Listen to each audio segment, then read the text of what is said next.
The Dark Tower stars Idris Elba and alright, McConaughey. That was terrible, but I'm leaving it in.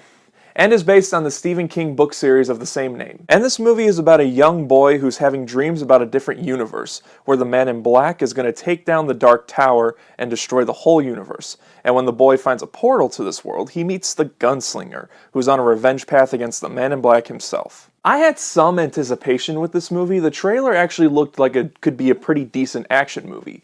And although I haven't read the Stephen King books, I can't really say how accurate it is to the books themselves, so this review is just going to be judging on the film itself. That being said though, I thought this was a completely forgettable action movie. Not gonna lie, I was kind of disappointed with the end product of this movie. Now, this isn't a bad movie. It's not like a complete abomination to what film is, or it's nothing like that. There are things that I really enjoyed with this movie. There's just a lot that I really didn't like about the movie. Let's talk about what I liked about the movie first.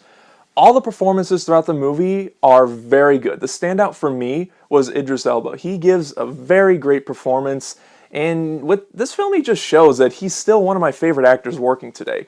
Also, Matthew McConaughey, he honestly surprised me. I didn't really think much of his character from the trailer. He did come off a bit bland in a few places. At least I thought he did, but overall, he was good. He was passable. He was alright for me. I liked him in the movie. Also, the look of the movie is very beautiful in a few places. This world that Stephen King created in his book, I don't know what it's like in the book, because like I said, I haven't read it, but what it showed in the movie was honestly really cool and jaw-dropping. I have a weird, interest in, different universes, and so seeing something like this being put on the big screen was very intriguing for me, and it was really cool to see. Technically speaking, this is a well-made movie with very strong performances throughout the entire movie. However, what drew me out of the picture itself was that there was a lot of slow, boring exposition scenes. And I was bored throughout a good chunk of this movie, which is never good. When you're bored throughout a movie, that's not a good sign.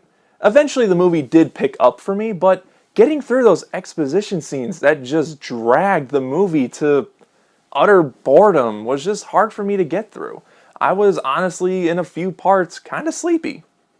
I never sleep through movies. So, it might be just me, but those exposition scenes were really hard to get through. Also, the young kid throughout the movie, I forgot the actor's name, I didn't look it up before I filmed the review. I wasn't really that invested in him. It's not that it was like a bad performance or anything, it's just that there was nothing there for me to latch onto his character, and for me to really care about him 100%. You know, I understand what the character is going through throughout the movie. I get it. I understand it. It's just that there was nothing there for me to really invest myself into his character. And also, I feel like him and Idris Elba should have had more of a connection throughout the movie. I really didn't feel that big of a connection between them.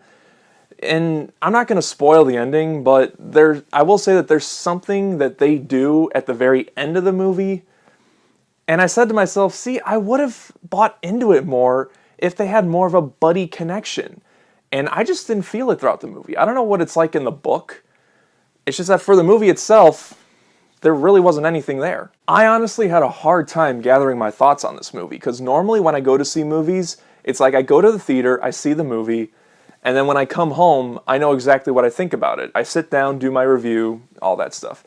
But for this movie, it took me basically the rest of my day just to honestly think about it, because there were things I enjoyed about it, and there were things that I didn't enjoy about it.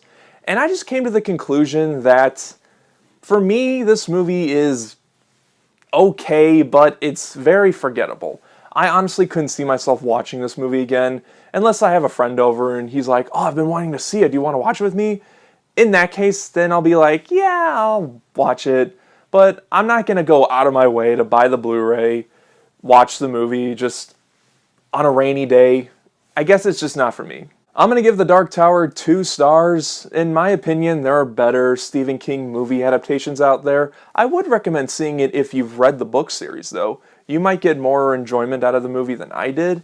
But if you're unfamiliar with the book series like I am, you could probably just skip this one. Atomic Blonde is still in theaters. And that's more enjoyable for me, honestly. Dunkirk is still in theaters. go see Dunkirk. That's doing really good at the box office. So if you've guys seen The Dark Tower, let me know what you thought of it in the comments section below. And also, if you've read the books, let me know in the comments what the movie did right and did wrong. I'm kind of interested to know about it now. I just don't have the time to actually read a full book anymore, so maybe hearing some of those comments might change my mind about the movie. Who knows? And as always, thank you so much for watching. If you like this video, then go ahead and subscribe right here to check out my other videos, and I'll see you next time.